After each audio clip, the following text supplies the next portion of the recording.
Hello friends, I am Chevee. Welcome to my shed. How are you today? How's life in your world? How's things where you are? I hope it's all fantastic. Everything here is great.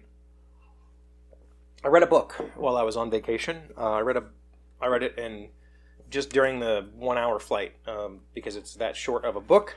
And this is Breach of Peace by Daniel B. Greene. Daniel is a YouTuber. He is a fantasy genre YouTuber.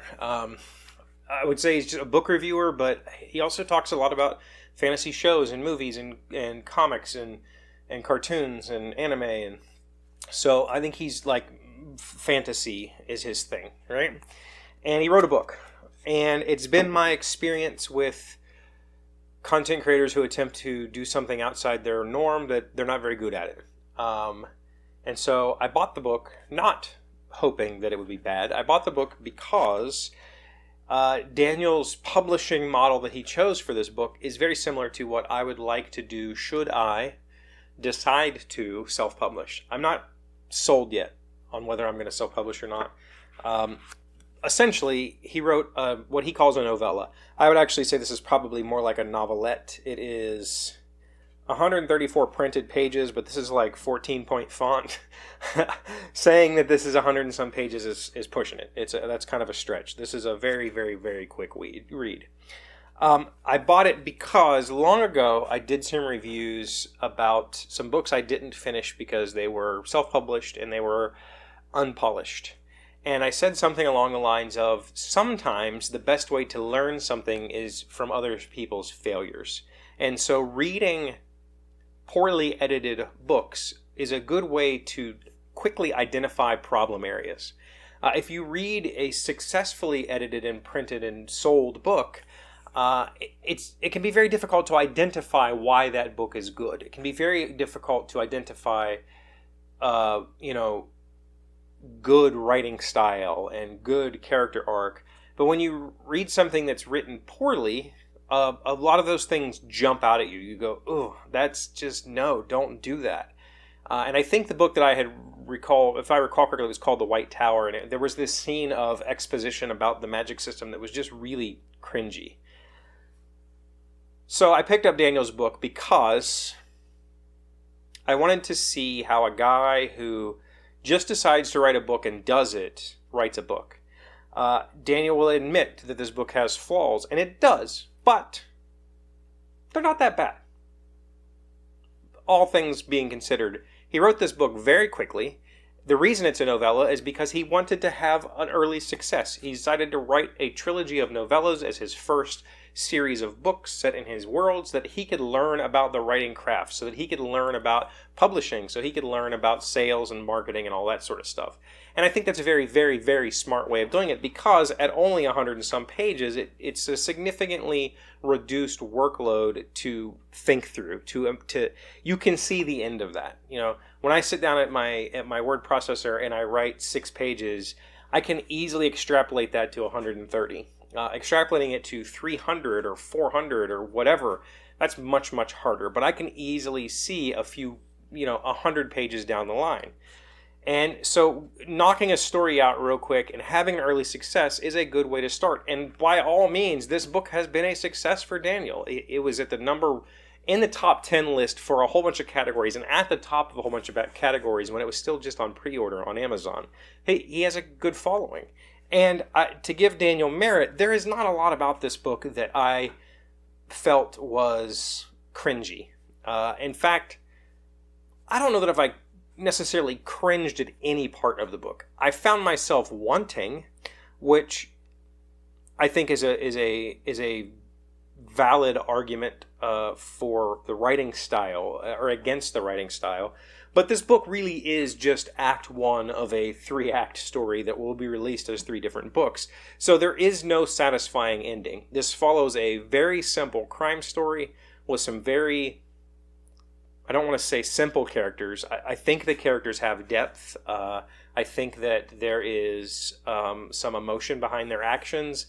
And there are times when you get to see some humanity come through because 2 of the characters are married, but they're both officers of the law and have to do things the correct way, and so you get to see a little bit of a power dynamic, a struggle between husband and wife. So that's kind of cool. But there is no satisfying ending. There is no. I would even argue that there is no satisfying plot arc. It's more or less just like the first few chapters of a book, and I think that's fine for a book like this. That's fine. Knowing that you're going to have to pick up the next couple to finish the story, that's fine. As long as Daniel continues to publish them, it's not going to be an issue. As a standalone book, I would say it's pretty unsatisfying. It just kind of ends and you're like, oh, and there's really not a whole lot of explanation. And I think that was my biggest criticism while I was reading this. Daniel's writing style is super concise. Just, there are no extra words in this book.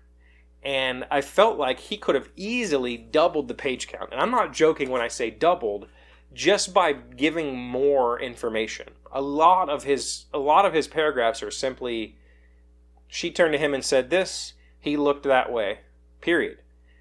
Tell us what he saw. Tell us what she was thinking when she said it. You know, like, he could have easily doubled the page count just by being just by explaining a little bit more or giving us a little bit more insight into the characters. Instead, it kind of, in some parts of the book, it almost reads like a comic book without the context of the pictures to help you understand the flow. It's that concise. It's just like bam, bam, bam, move on. Which isn't a bad thing. For what's in here, for the story that's in here, these characters go to a crime scene, they see a thing, they investigate that crime, turns out it might be something bigger, they go there, it is something bigger, end of book. There's not a lot of points to kind of drag the story. To keep the pacing going, it works that there is no explanation. But as a reader, I wanted more. I wanted to really feel more from the characters. So, all that being said, I bought this book for me to read, to learn from.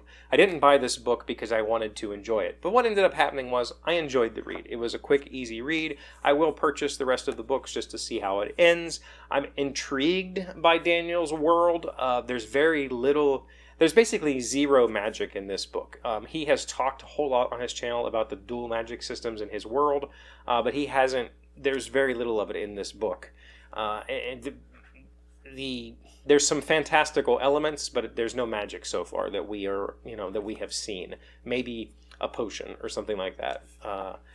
But I think it's a worthwhile first try. And I think that what I was really hoping to get out of this was inspiration to actually do my first try.